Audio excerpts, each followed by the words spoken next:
This is Bloomberg Businessweek with Carol Massar and Tim Stenovec on Bloomberg Radio. Well, it's hard to believe it's been nearly 2 years since Russia invaded Ukraine. The war, of course, still ongoing. Ukraine saying today that at least 4 people were killed and another 92 wounded in Russian missile strikes in the early hours of this morning that mainly targeted the country's largest cities, Kyiv and Kharkiv. Again, this war still going on.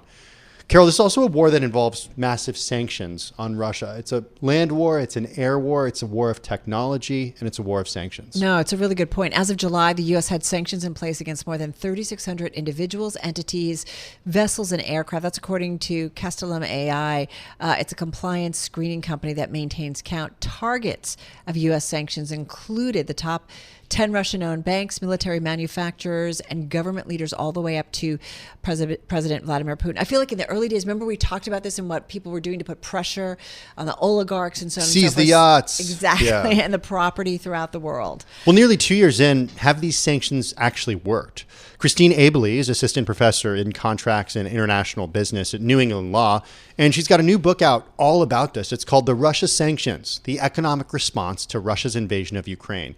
She joins us on Zoom from Boston. Professor, congratulations on the book. Good to have you with us this afternoon. Thank you for joining us. Simple yes or no. Have the sanctions on Russia worked?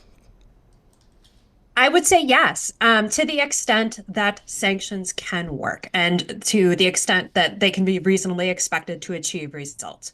Have they reduced the resources available to Russia to wage war? Yes, they certainly have. Well, necessity is the mother of invention, as they say. And if you can't get energy, or if you can't get money as a result of selling energy to the European Union and to the United States, then perhaps you can go and sell energy to China, North Korea, or another country that's not imposing sanctions. So in your book, you argue that there's sort of this new alliance forming, new axis forming in the world based on necessity and where Russia has had to go in order to buy and sell goods. Certainly, and we've seen that as a result of the ban on oil imports into the U.S. and the EU, Russia is selling its oil to purchasers, including India and China, and as a result, this coalition of sanctioning nations, which includes the U.S., the U.K., and the EU, are going to have to step up enforcement and implement new sanction strategies going forward. Yeah, it's interesting. I was just checking out a story that we did earlier in December, early December, and then basically talking about Moscow's monthly income from oil exports greater now than before the invasion of Ukraine, highlighting the failure of measures to curb its war chest. I feel like, it gets complicated. We say this about so many of the geopolitical issues. How do we, is there the will, if you will, I guess, among allies to kind of punish Russia even further and so we kind of prevent these go-arounds, if you will?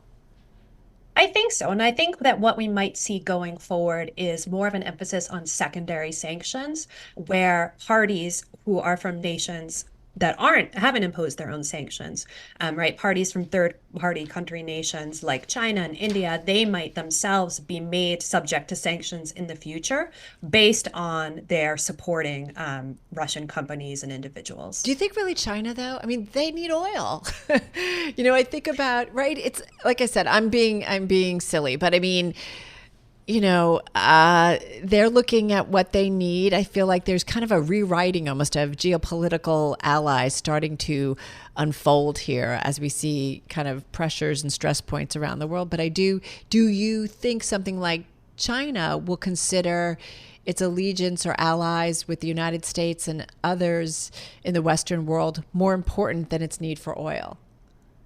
No, and I don't think that sanctions are ever going to be 100% effective, right? Russia's always going to be able to sell its oil to parties in India or parties in China, but sometimes those parties will have to make a choice, right, as to whether they want to maintain economic relationships with Russian companies or with EU or US ones. And there may be more of a cost to those parties in supporting especially Russian military-linked companies, right, and parties that are more crucial and more directly linked to the Russian war effort.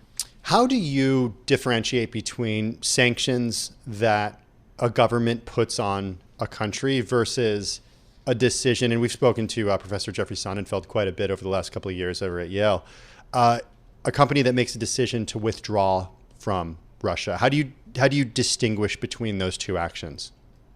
Yeah, so sometimes they're really interlinked, and a decision of a private company to withdraw can be a result of sanctions, even if those sanctions don't necessitate the company to take that action. Because when there are so many sanctions, even if they're individual targeted sanctions that are imposed with respect to a certain region, it may be in a company's own interest, right? And they may not want to take on those compliance costs of determining what exactly it is they can and cannot do. And so the business decision for them may be just to withdraw from doing business in that region entirely. So definitely those two phenomena are very interlinked. With the stress points that we are seeing, whether it's Russia, Ukraine, and then the allies lining up on either side, or what's going on in the Middle East, how are you thinking about foreign policy evolving right now?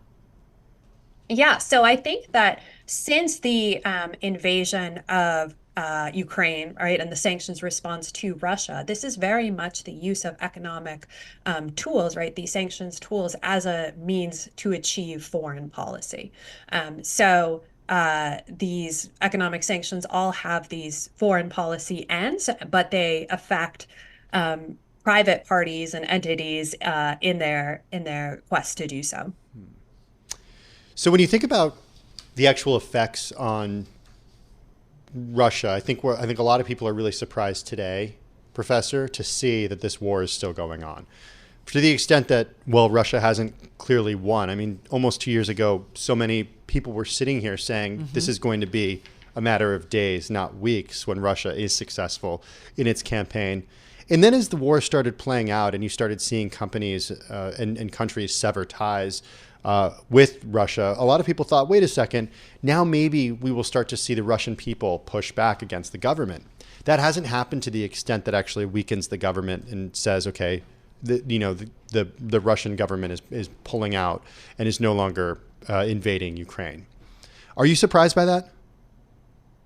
No, because I think that so much of what affects these issues is the military aspect as well, right? And so I think that in the coming months and perhaps years, what we'll see is pressure on Putin as a result of lack of military gains on the battlefield, as a result of Russians being conscripted. I think that certainly will cause domestic pressure. And I think that in the long run, economic sanctions do have significant power, but rarely do economic sanctions themselves affect regime change. It's these other factors that help spark those sorts of things as well. I'm not trying to be glib, but what about people going from being able to buy iPhones and a McDonald's burger to not being able to do that in a matter of days? Well, I think that's really interesting because China has become more economically intertwined with Russia, and so they're able to replace many of the products that are no longer available to Russians because of the sanctions, right? So they're not always a perfect substitute, but oftentimes certain consumer products are available. That's not to say that that's always the case, but certainly in the long run, I think that some of the most notable economic effects we'll see are as a result of export controls, where maybe higher tech items aren't provided to Russia because of the sanctions. Professor, we only have about 40 seconds here. In his New Year's address, President Xi talked about China's reunification with Taiwan.